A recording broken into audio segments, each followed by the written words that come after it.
This time on Crime Inc. The bombing that shook a nation. Paris, May 1968. The hijacks that ended at Dawson's Field. Naomi Campbell's costly temper tantrum. And gang wars in Liverpool. But first, the Black Dahlia.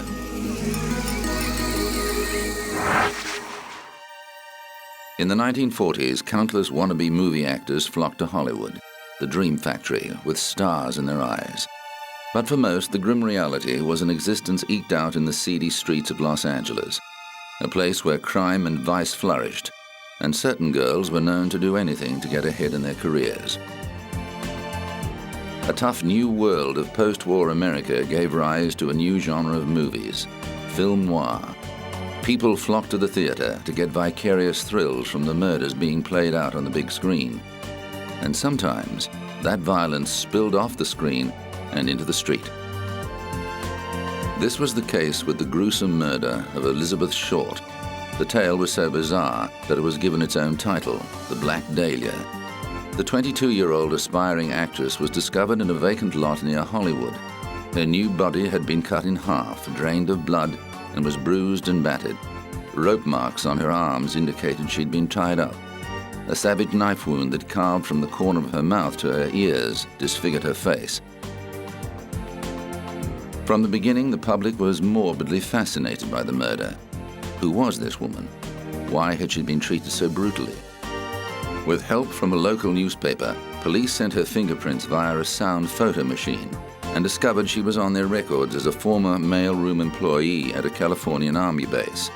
They also found a mugshot taken following her arrest for underage drinking in Santa Barbara. Authorities and newspaper men uncovered photos of Short that showed a beautiful and vivacious woman who dyed her hair jet black and wore mostly black clothes. Known as Bet to her family, she moved to California aged 19 to try to break into the movie business. Short worked in various jobs and partied with many men. 7 days before her death, she wrote a former boyfriend that she planned to move to Chicago and look for work as a fashion model, but that ambition was cruelly thwarted. Police trawled through hundreds of suspects, concentrating on the men Short had been seeing and narrowing it down to 22 people of interest. But they were hampered by many false leads, including confessions from both the mentally disturbed and attention seekers.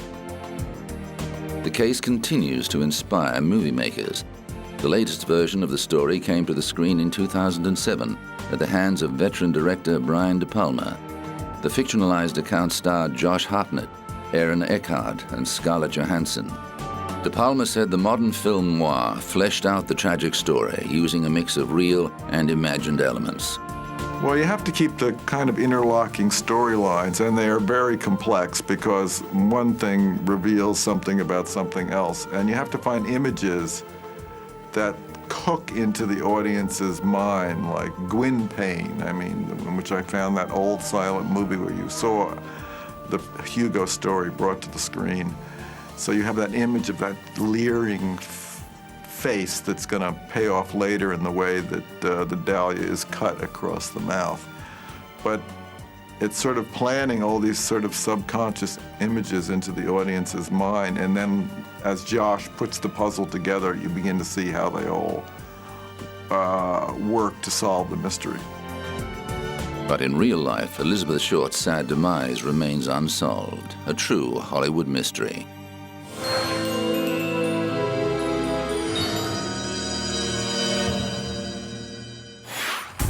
On April the 19th, 1995, former U.S. Army soldier and decorated veteran of the First Gulf War, Timothy McVeigh, demonstrated his hatred of government authority by detonating a 5,000-pound truck bomb outside the Alfred P. Murrah Federal Building in Oklahoma City. The blast destroyed the front of the 9-story building, killing 168 people, including many children who were in a child care center just above the bomb site. More than 800 people were injured. As a massive rescue operation swung into action, police began the investigation, which became the biggest in American history. 90 minutes after the explosion, McVeigh was arrested for driving a vehicle without registration plates. Just before his release, 48 hours later, authorities connected him with the bombing after discovering that the truck that carried the bomb had been rented under one of McVeigh's aliases. Then the search was one for McVeigh's army buddy, Terry Nichols, who helped the veteran load the explosives on the truck. Their friend Michael Fortier was also charged with failing to inform authorities of the imminent attack.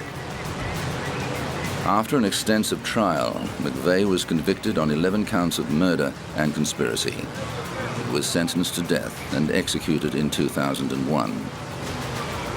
Nichols stood trial twice.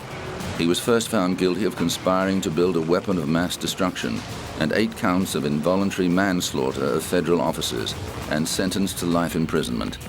Then in 2004, he was found guilty of 161 counts of first-degree murder and sentenced to 161 consecutive life terms without the possibility of parole. In return for lesser charges, Fortier pleaded guilty and testified for the prosecution. He served 8 years of a 12-year sentence and was released into the Witness Protection Program. Today, the site of the bombing has been transformed into a national park that contains a memorial commemorating those who lost their lives in one of the worst acts of terrorism in U.S. history.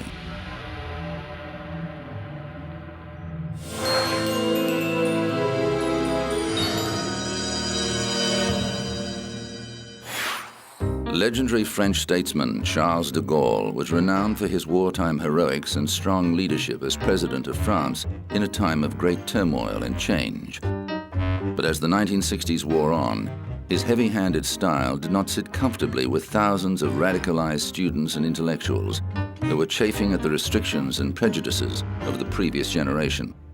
In May 1968, discontent erupted in Paris. By the time it was over, France had been transformed. The problems first surfaced in March of that year, when a group of students, poets, and musicians occupied an administration building at Nanterre University to protest against class discrimination and university bureaucracy. They surrendered without incident, but unrest continued to build until it spilled into the streets 2 months later. After a rowdy protest, police fired tear gas into a crowd of students at the Sorbonne University and were forced to arrest hundreds of people as students flocked to the site in solidarity. Schools and universities across the nation were shut down and put under police guard. The situation escalated when 10 million workers went on strike to support the protests, and more than 1 million people marched through Paris. The problem grew so big that the government called a snap election. At one point, de Gaulle was even forced to seek refuge at a German Air Force base. France teetered on the brink of revolution, and the riots inspired similar actions around the world. Finally, the situation dissipated, and police withdrew from the universities. Students quickly occupied the Sorbonne again until police retook it on the 16th of June. De Gaulle won an overwhelming victory at the subsequent elections, but his presidency had been fatally weakened. He resigned in 1969 and died suddenly in 1970, 2 weeks before his 80th birthday.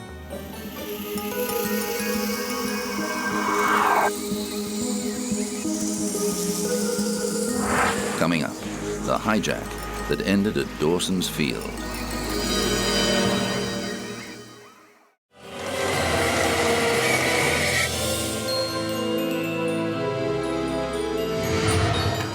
It became known as Black September. The month of the lives of hundreds of aeroplane passengers lay in the balance. More than 300 people were taken hostage when Palestinian extremists hijacked 4 airliners between September the 6th and September the 9th, 1970. 3 of the flights landed at Dawson's Field, a desert airstrip the militants renamed Revolution Airport. On September the 12th, they blew up the 3 aircraft to demonstrate their resolution, moments after the last 40 passengers left the aircraft. The dramatic footage of massive jet fuel explosions and billowing smoke mesmerized the world television audience and put greater pressure on the affected governments. The People's Front for the Liberation of Palestine, a segment of the Palestine Liberation Organization, said it had taken the drastic step because it believed military action was about to be launched to retake the plains. The guerrillas were constantly battling Jordanian forces in the streets of Amman, with the hotel housing most of the hostages taking heavy fire. Although the terrorists had successfully captured 2 flights, with the third brought in later by an unaffiliated sympathizer, 2 hijackings did not go as planned. The taking of LL Flight 219 was foiled when pilot Uri Bar-Lev put the Boeing 707 into steep nosedive and threw the 2 terrorists off balance. The flight landed safely at Heathrow, where Layla Khaled was taken into custody. The other would-be hijacker, Patrick Arguello, died from injuries received during the struggle. A 4th flight refueled in Beirut, where another 9 militants boarded the plane and diverted to Cairo after its pilots successfully convinced the hijackers that the 747 was too big to land in the desert. It was wired with explosives and blown up a few moments after the passengers disembarked. The PFLP's demands included the release of Layla Khaled and Palestinian prisoners in Germany, Switzerland, and Israel within 72 hours. At a press conference in Amman, the Marxist-Leninist group transfixed the world as it outlined its manifesto. To make it clear to the whole world that PFLP is not a bloodthirsty organization, we have released all women and children and sick gradually since the first day. PFLP had also transferred the rest, that is the 40 passengers, who are classified as suspects under interrogation or hostages by the revolution, have transferred them into a more cozy place. Nevertheless, these people are now living in much better conditions than that on the airfield or in our refugee camps, and they will be kept there until our prisoners are released. PFLP had destroyed completely today the 3 planes, practicing one of its strategical lines to hit the imperialist and Zionist interests all over the world, and in reaction to the stand of the imperialist and Zionist powers. Behind the scenes, there was tension between allies Britain and the United States after British Prime Minister Edward Heath decided to secretly negotiate with the terrorists. US President Richard Nixon, on the other hand, favored direct military action. He instructed his Secretary of Defense, Melvin Laird, to arrange for PFLP positions to be bombed in retaliation for the hijackings. However, Laird told his president inclement weather made this impossible. He later admitted that this was an excuse to avoid carrying out the order, as he thought it would damage American interests given the country was already fighting a debilitating war in Vietnam. Nixon also announced that armed air marshals would travel on US commercial flights and that security would be stepped up at US airports. Calling hijacking piracy of the skies, he called on the international community to suspend airline services with countries that refused to punish or extradite hijackers. The British government quickly assessed that a military solution was impractical and concentrated on resolving the standoff through diplomacy. It successfully negotiated an extension of the 72-hour deadline, and 6 days later, after an assurance that Khaled would be freed, most of the women and children were released. Jordan's leader, King Hussein, ended his policy of tolerating Palestinian militant activities in his country and launched an all-out war on the Palestinian Liberation Organization. The situation reached crisis point when Syrian tanks crossed the border. Hussein took the unprecedented step of secretly requesting that Israel launch a counterstrike, an appeal it denied.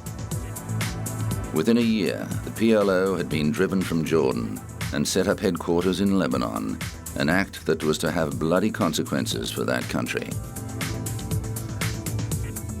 But the PFLP judged the hijackings a success. Spokesman Bassam Abu Sharif recalled the confusion among some of the American passengers who had no sense of the geography or history of the Middle East.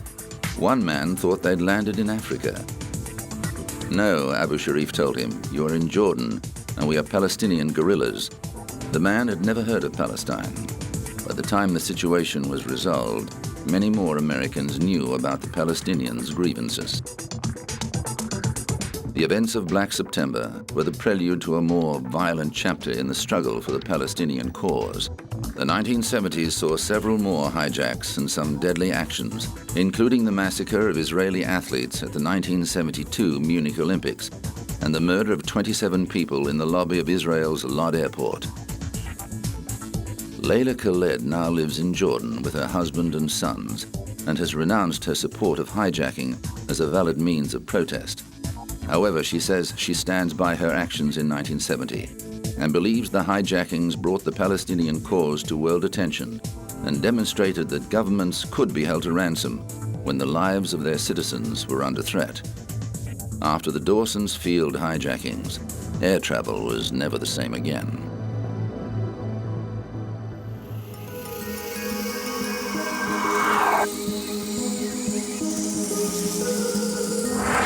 Coming up, Naomi Campbell's costly temper tantrum.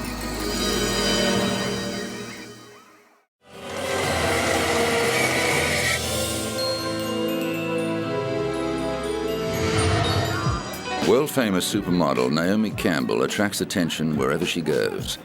Since starting on the catwalk at the tender age of 15, Campbell has built a lucrative career in the beauty industry. She's appeared on the cover of Vogue, posed nude for Playboy, and starred in a string of music videos. Her ghost-written novel Swan was a bestseller, and she's worked on many charity projects for the people of sub-Saharan Africa. Campbell counts former South African leader Nelson Mandela as one of her friends. But as well as her exotic beauty, the model is also renowned for her fiery temper, a trait that has got into hot water on more than one occasion. In 2000, Campbell pleaded guilty to assaulting her assistant Georgina Galanis with a phone. The Toronto court cleared her record in exchange for her expression of remorse.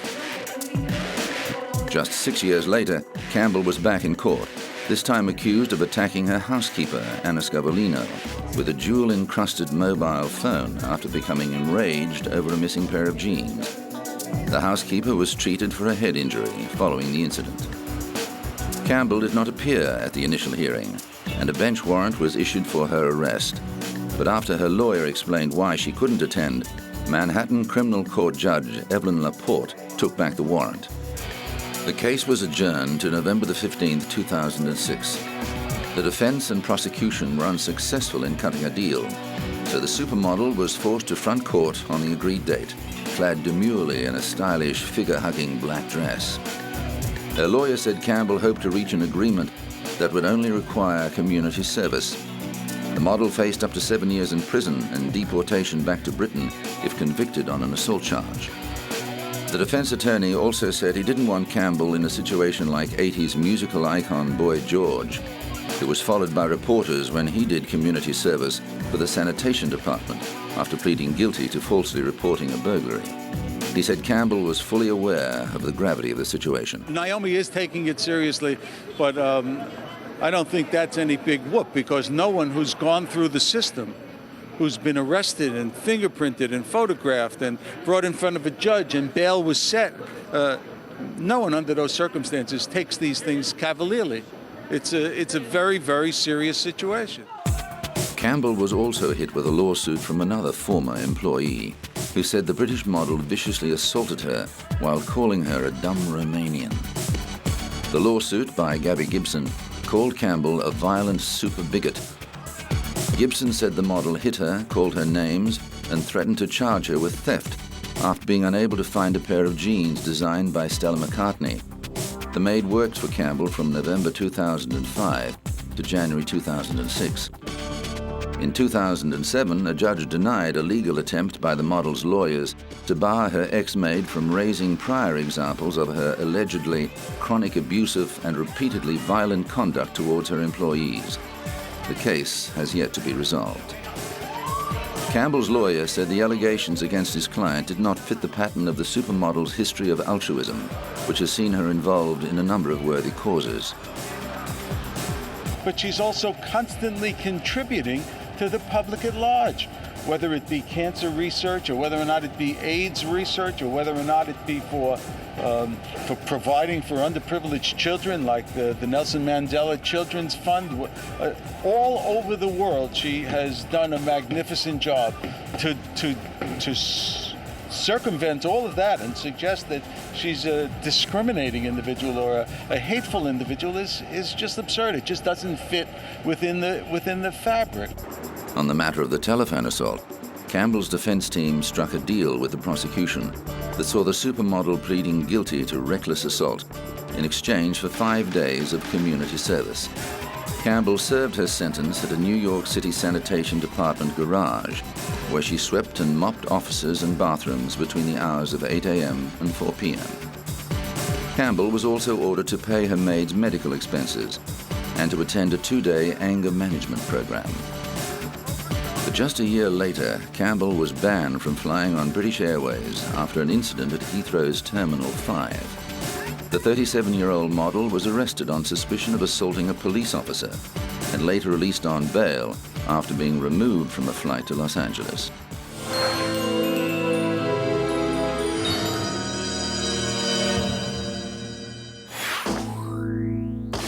Britain's police traditionally patrol without firearms, but Liverpool's gangland wars of the mid-90s were so violent that Mersey police took the unusual step of taking to the streets fully armed. Officers needed protection against the hardened gangs that were fighting over control of the city's nightclubs and drug distribution. The explosive dispute led to the shooting death of David Ungi, the head of a powerful local family, in May 1995.